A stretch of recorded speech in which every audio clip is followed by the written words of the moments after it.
In the past 6 months, I have helped artists and creatives go from 4,000 to 400,000 views in Instagram Reels, post their most viewed YouTube videos literally ever, sign $2,000 clients, and fully fund their Kickstarters in the first 3 hours. I'm Kelsey, a business and marketing coach for creatives, and in this video, I want to walk you through the exact same 3-part content strategy that's behind all of those results I just talked about. And it's super simple. This will work regardless of where you post online, be that Instagram, YouTube, TikTok, Medium, LinkedIn, Twitter, you name it, it will work there. Because it's all about the fundamentals of buyer psychology, and that is the same regardless of platform. This is going to sound really brutal, but people by default will not care about your creative work. The job of our marketing is to make them care, to build that emotional connection. And the best way to do this is through posting what I like to call bond content. Bond content is at its core extremely simple. We take your work, and then we connect it to a thing your ideal customer already cares about. Be that a value they hold, an identity, a transformation, a piece of media, a hobby, an aesthetic, you name it. And this does 2 really important things. Number 1, it ensures we'll actually get seen and discovered by our ideal audience because we are posting things similar to what they already care about, right? By creating content that's similar to what they already like, we are telling the algorithm, hey, show this content to this kind of person. And number 2, it makes your work fundamentally more approachable. I feel like as creatives, we always default to teaching. What it ends up doing often is just attracting an audience of people that want to be you, not buy from you. If you really want to sell to regular people, you have to create content for regular people. And this is what bond content actually helps you finally do. It makes your work more approachable because it forces you to talk about story, to talk about why you make the work that you do, why you were drawn to that subject, that technique, that method, right? What your work actually means to you, what you want someone to feel when they use it or look at it or whatever your work is, right? That's what bond content allows you to do. Let me give you an example. One of my students, Kimberly, recently helped this local Bay Area bakery go viral on Instagram. The Instagram reel they posted now has over 600,000 views. And it's a great example of bond content. In this reel, the founder of this bakery talks about how she recently quit her tech job to open up this micro bakery in Oakland. After growing up in a mooncake factory in Vietnam, this is her returning to her roots, right? To a passion that has been in her family for decades. She has mastered her craft. She was born to do this. And this worked because we're pairing the visual hook of the work itself with a really compelling story, right? Think about who that kind of video attracts. Someone who has thought about quitting their job before, right? Would love to pursue their dreams, be that opening a bakery or doing something else, who really wants to support a local business and support someone amazing and creative in Oakland who maybe is an immigrant and came to this country for the opportunities. And because she told us about her story and how this whole thing that she is doing is for this greater mission, suddenly it's not just a cake that we're buying, it's like a part of this journey that she has, right? It's a part of this goal that she is trying to fulfill. It makes it more human, ultimately, right? And what you have to realize here is that every single piece of content that you post, it sends out a signal out into the world, right? And you will pull in, you will attract people who are attuned to that frequency. And if you want to attract more than just other artists into your business, if you want to sell to more than just other artists, you have to create content for more than just other artists. That's why broad content like this, content about universal human experiences and stories like this do so well, because we are making your work more approachable. We're making it easier for someone to get into for the first time. People are strangers to you. They don't know who you are. They have never seen your work before. We have to stop this scroll and get them interested in your work anyway. And we do that through story. But that is only the first part of this strategy. And if you want my help posting bond content and implementing this entire strategy in your own business, I am hosting a live content challenge starting August 10th. There will be hands-on workshops every single week, a ridiculous amount of feedback every single day on your business, and an incredible lineup of guest speakers. People like Monica Razik and Mia from Pottery to the People are all giving talks on their content strategy, workflows, and business journeys.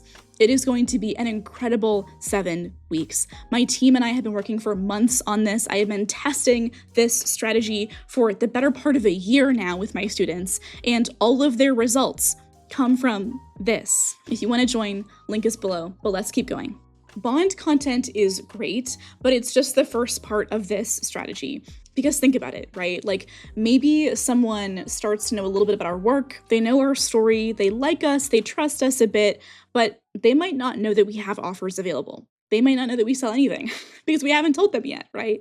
And if they do, then they probably have a bunch of questions and misconceptions and objections that we have to address to enable them to purchase with confidence. And for physical products, the most common objections you'll see are things like, is it really worth it to spend this much money on your work when I could buy something for a fraction of the price from somewhere else? Or, oh man, like I love buying prints, I love buying art, but putting them up, like getting frames, is such a pain in the ass. Or what if it's not durable? What if that handmade ceramic mug that I just bought breaks in the dishwasher? What if it's not food safe? What if the colors fade? And if you're an educator, or someone that sells services like mentorship or copywriting or photography, what have you, the objections that you'll get will look a little bit more like, will this actually work for me specifically? Will this work for my particular business or my particular personality?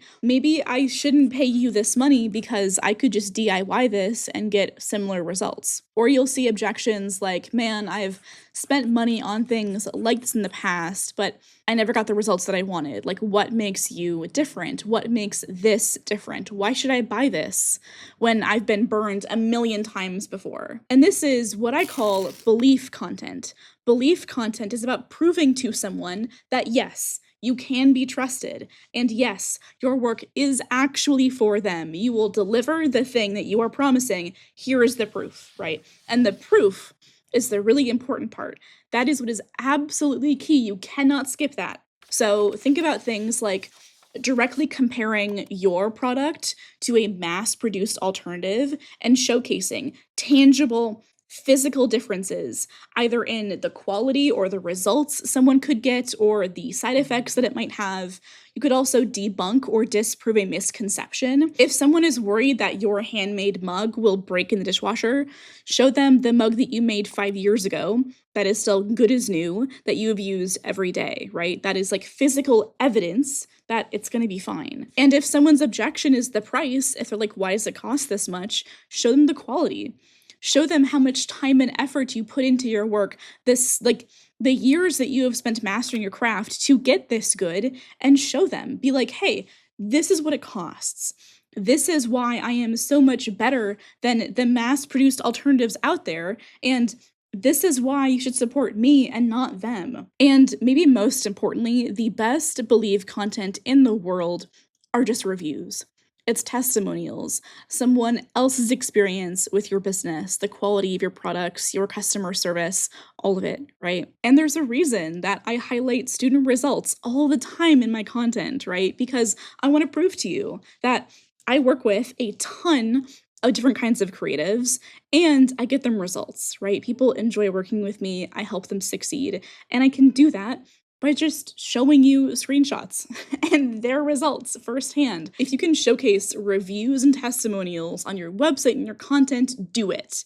Pin it to the top of your profile, make it a staple of your content, because all it does is build belief and confidence in your future customers that they can trust you. Belief content is just about transparency.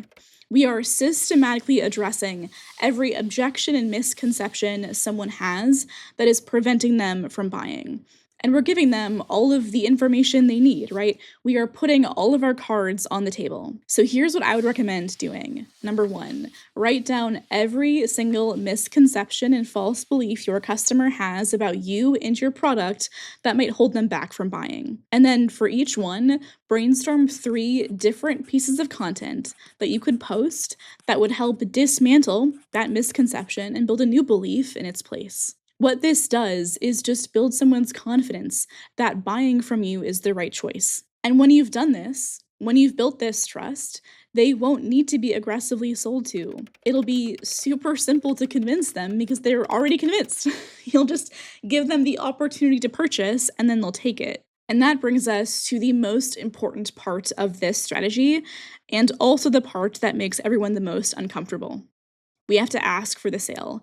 And I know that it feels weird to do this, and that you will probably not do nearly enough call to actions as you need to, but we have to ask someone to purchase from us. We have to tell them, hey, I have this thing, here's what it is, because they don't know. I can't tell you the number of creatives I have worked with who have spent months creating beautiful collections or writing novels or designing offers that their audience would love, and they have done the bond and believe part of this strategy, right? But they fall short when it comes to promotion. Maybe they do eventually have one call to action, but then when it doesn't give them an avalanche of results immediately, when that one piece of content does not make them 6 figures, they ghost their own business. They give up. They second guess literally everything. They spiral, right? And the important thing to acknowledge about all of this kind of content, bond, believe, and buy content, these call to actions, is that you have to be consistent. Your audience truly only ever sees a fraction of what you post. When you talk about your work and your offers multiple times a day, every single day, you are not annoying someone. You are reminding them that you exist, and you are giving them an extra opportunity to enjoy your work. What I need you to understand is that selling can truly be a service. You are doing your audience a favor by reminding them that your work exists, by giving these call to actions, if you truly believe that your work is valuable. But that said, buy content, call to actions only work because of everything else that came before it. If you have only ever posted time lapses and process content, your launch post for that shop update is getting in front of a bunch of people who ultimately want to be you, not buy from you. That is the big difference. And so, of course, it flops. But if you have bonded with the right people and you've dismantled their objections, the ask, getting someone to buy, can be almost embarrassingly simple. It is just a link and a sentence. Something like, hey, if you've been enjoying my work, here is how you can support me. That's it. And this is the strategy that has helped my students post reels with over 600,000 views and their most popular YouTube videos literally ever, and sign $2,000 clients and fully fund their Kickstarters in the first 3 hours. Like, that is how we do this. And I am super comfortable sharing all of this in a free YouTube video because I know that it's not enough. You've watched a ridiculous amount of YouTube videos, and it's still not enough to help you achieve your goals because you don't have the support and accountability that is required for actual transformation. And that's what that content posting challenge actually is that I'm hosting starting August 10th. It is 7 weeks of me and my whole team of amazing experts lovingly bullying you into actually doing this. Because I think the best way to truly master something, especially a strategy like this one, is by doing it, by actually getting in the weeds and implementing it into your own business for 7 whole weeks. And we have, again, so many amazing guest speakers. They're so cool. I am so excited for this. I think this is genuinely going to be life-changing for everyone inside. And if you want results like the ones my students are getting, I think that you should be a part of this. That's my spiel, okay? I don't want to sell to you the whole time, but if you want in on that, the link is below. And if you still have doubts, if you are still unsure about all of this, I helped one of my students go from 4,000 to 400,000 views on Instagram. I made a whole video about it. That will be over on the screen somewhere as well, so go watch that next. Bye.